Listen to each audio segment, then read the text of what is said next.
Hello everyone, welcome to danielanswers.com. We're going to look at mindfulness.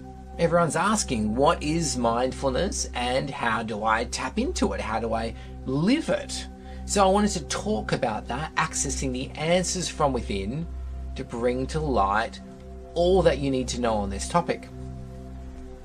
Now, the first thing to realize is that this name mindfulness is actually very misleading, because what it's pointing to and what the name suggests are actually the opposite.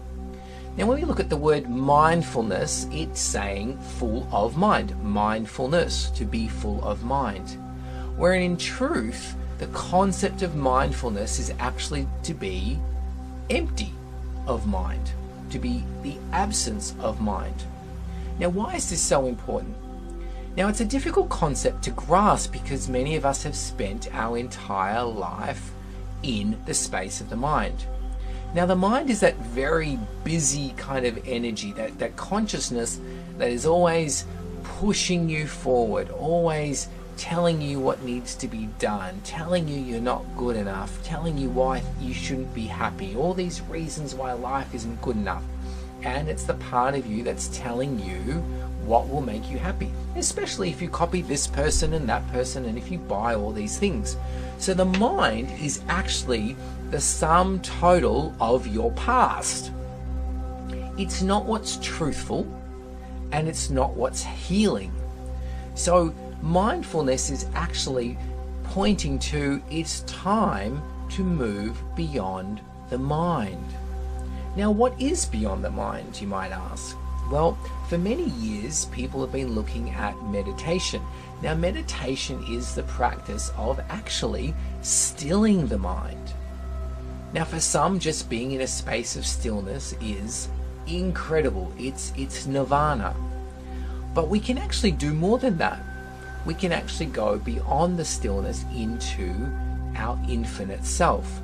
So where mindfulness is wanting to take us is to realize that the mind is actually the distraction in our life and it's not the truth.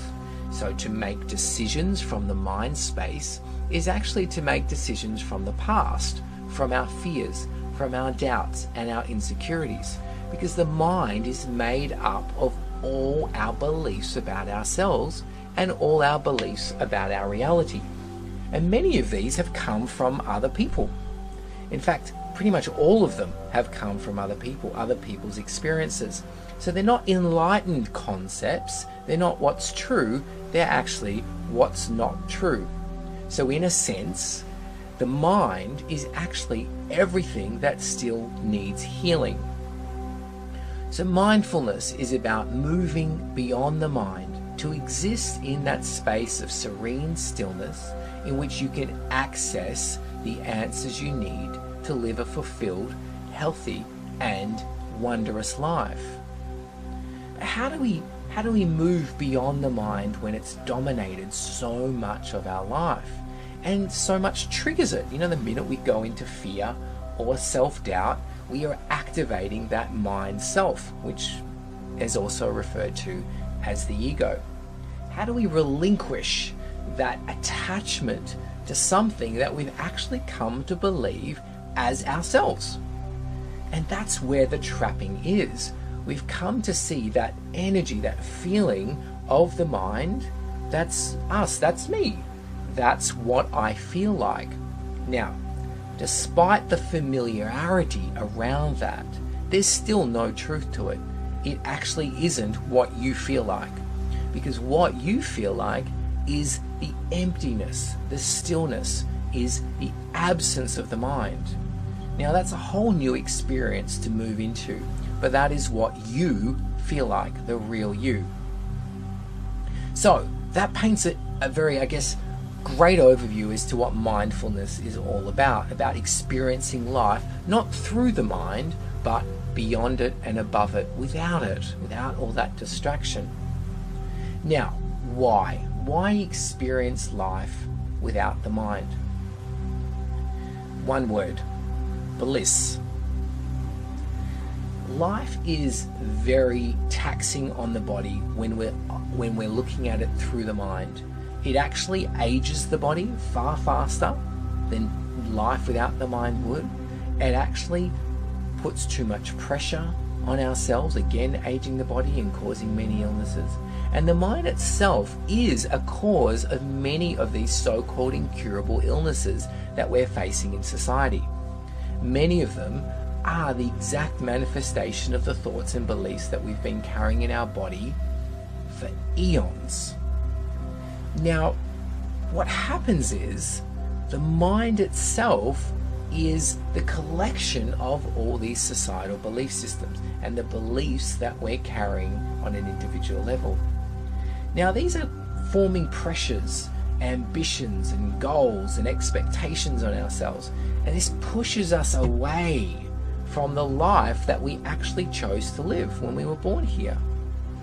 All these things in the mind, the contents, is actually a huge distraction from what is our purpose. And when we're in our purpose, we thrive, we prosper, and the body becomes to get so much more healthy. It's like regenerating every cell in your body. So the more aligned you are with your true self, the more your cells in your body are regenerating. And the more we stay in the mind self, the slower this regenerating process becomes, until the point that it actually causes problems in the body. Things stop regenerating. And that's where we experience a lot of illnesses and major problems with our health. So mindfulness is all about turning all that around, turning around the way we've been living for eons to an enlightened way of being. So by this point, you're probably wondering, well, how do I do it? How do I move beyond all these attachments to the mind and the attachments to everything that the mind represents? How do I exist in mindfulness? Now, the answer to this really depends on how far you want to take it.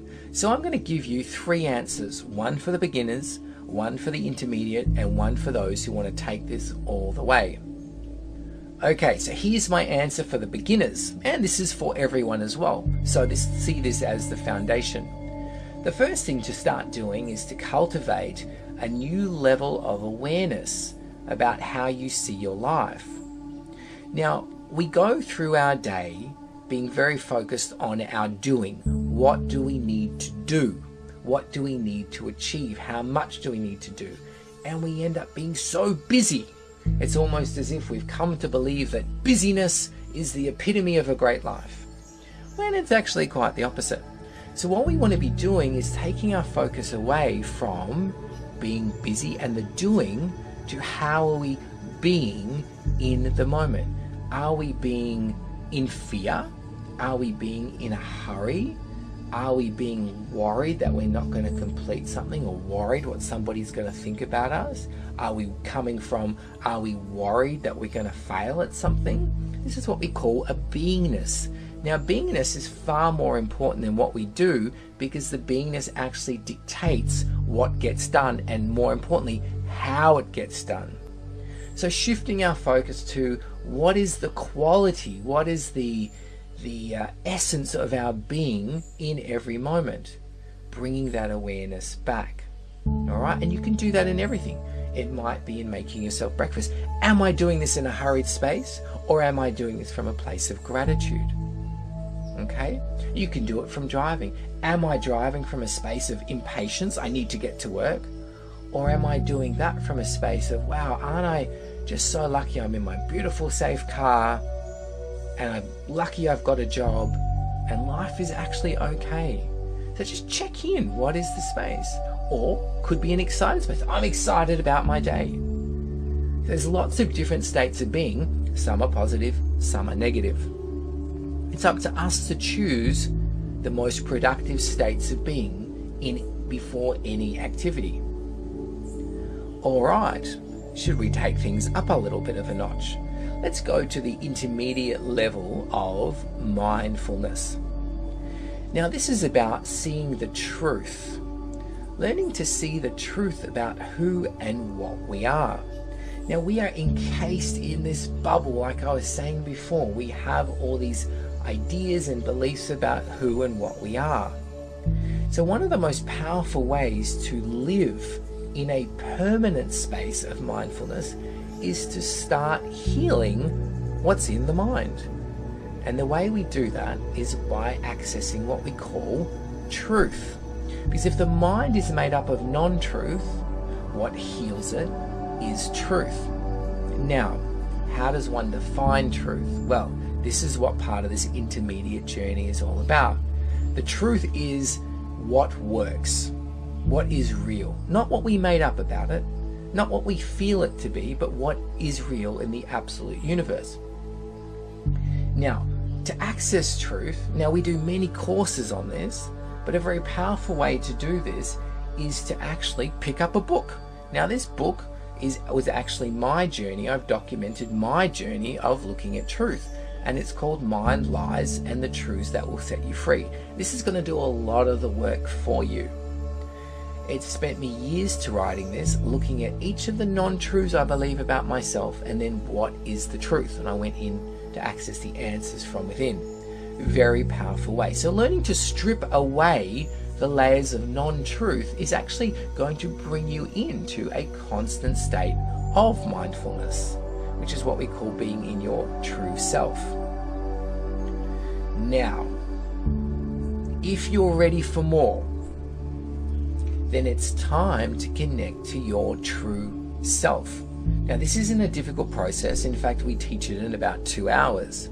But learning to connect to your true self is what's going to start shifting you from your attachments to the mind self. Because when you just believe that there is just you and no true self or inner self, then you have this very natural default position to draw upon the mind self. Now, as we learn to awaken to our true self, we start going, hang on, I'm getting far more out of the true self. I'm getting answers, I'm getting wisdom, I'm getting guidance. I don't have all the judgment. I don't have all the pressures I normally feel. Wait a minute, I'm getting more from this guy than from the other guy that I thought was me, or the other girl. And the more you see the upside in working with your true self, you start relinquishing all your attachments to that old version, to the mind version. So this is really about opening up intuition to being fully available, or more accurately saying, it's opening you up to being one with that, to being one with your true self. And that is the journey we are all on here. It's a journey of enlightenment, but it doesn't need to take your entire lifetime or 10 lifetimes. Learning to connect to your true self, like I said, is quite a straightforward process. And when you combine it with those other elements of the beginner and the intermediate, you're growing and nurturing that space in powerful ways. So as you start accessing your true self and starting to trust your intuition more and more, the more that intuition can fill your brain, fill your body up, so that light is able to penetrate deep within, rather than that dark, icky mind space that kind of clogs all the cells in your body. Now, what can you do right now on this journey?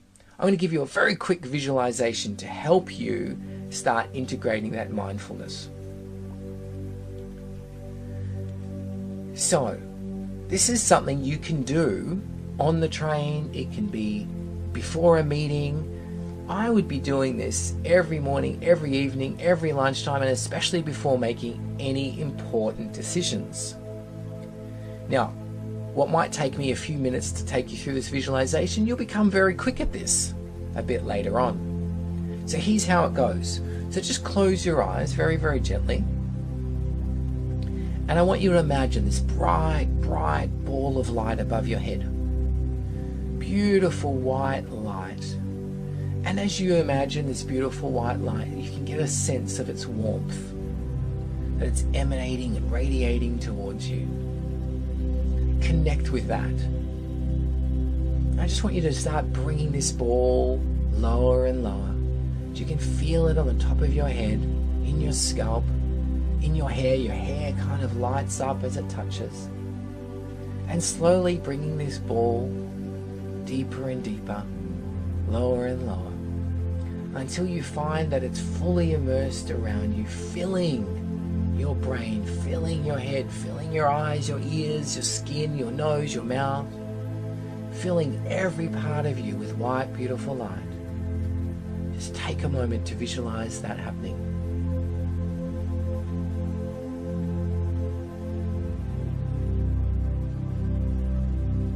Now, as you feel that going down your neck, into your shoulders, all that beautiful white light, bring it through your arms, down your muscles, your elbows, your forearms, filling your hands up with light. Light is now emanating out.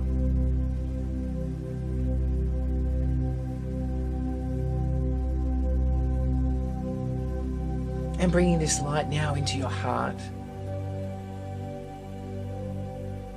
into your chest, down your spine, through your organs into your stomach, in your back, your kidneys,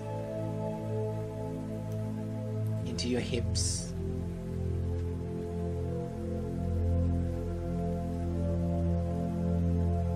into your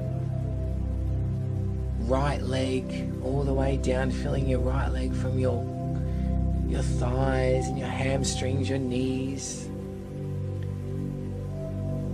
into your calves and shins, into your feet and toes,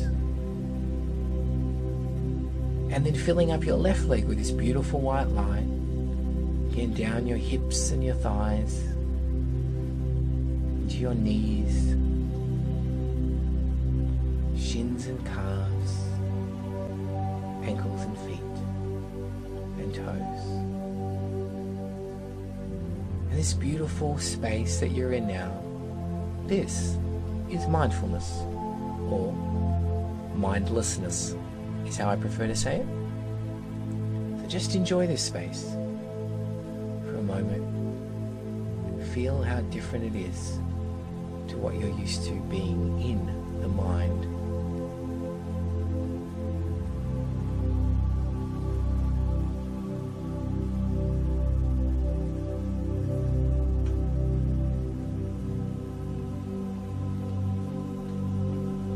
And if you'd like to learn more and more, please come and visit us one day at danielanswers.com.